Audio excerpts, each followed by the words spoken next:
Right, it finally happened. I've picked up a stock lens for the Sony FS100 and I was finally able to get out and do a little bit of filming with this 9/10-year-old camera, so I can report back to you guys now on my findings of this experience. And this has been quite an experience. I've actually really enjoyed playing around with this camera. Okay, so what lens did I end up picking up? I ended up going for, in last week's video I talked about picking up an 18-55 stock Sony lens. That, however, ended up not happening, so I picked up the 28-70 stock lens, which is a full frame lens, and this is an APS-C sized sensor. So I was a little bit concerned, but at the same time, 28mm times 1.6 is very close to 50mm, which is what I'm using anyway on my Panasonic S1 with a Sigma 50mm. So I wasn't too concerned about the difference in crop.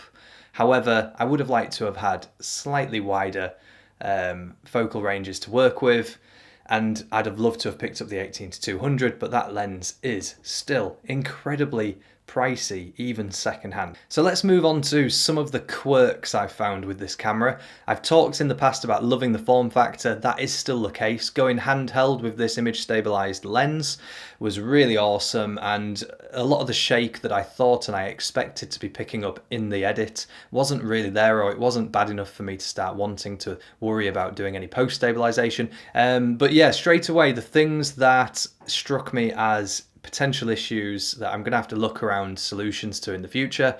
Firstly, the screen in sunlight is really difficult to see. So on its own, I'm sure you can imagine why that's a problem.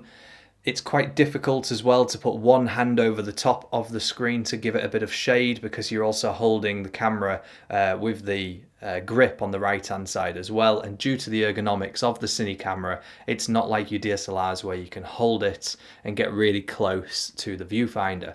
Another thing that I've come to rely on as well with the cameras I've been using over the last few years is the exposure meter at the bottom of my screen. So I regularly will use that as well as a histogram or waveform monitor to make sure that I am in and exposing correctly.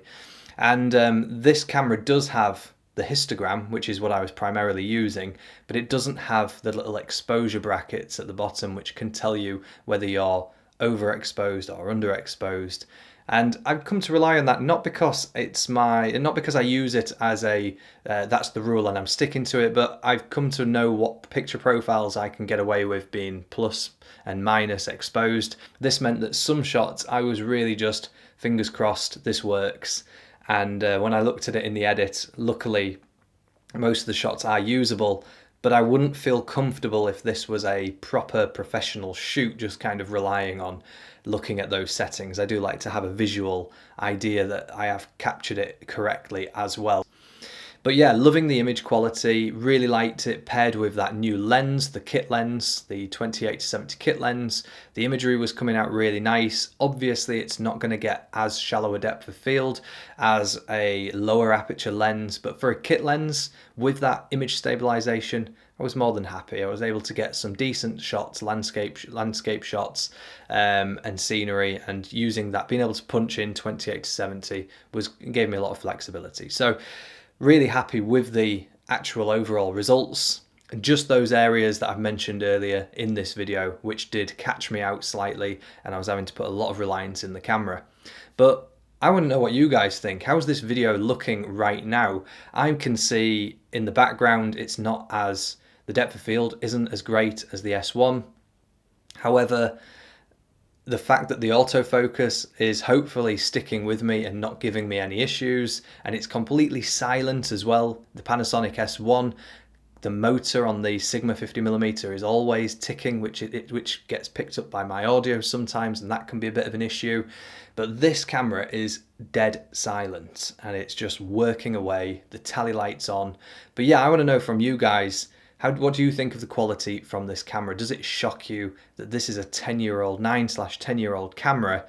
And yeah, would you consider looking at and repurposing an old model Cine-Camera for yourself? I hope you've enjoyed this video, folks. As usual, please like, subscribe if you've not already done so, and I'll see you in the next video.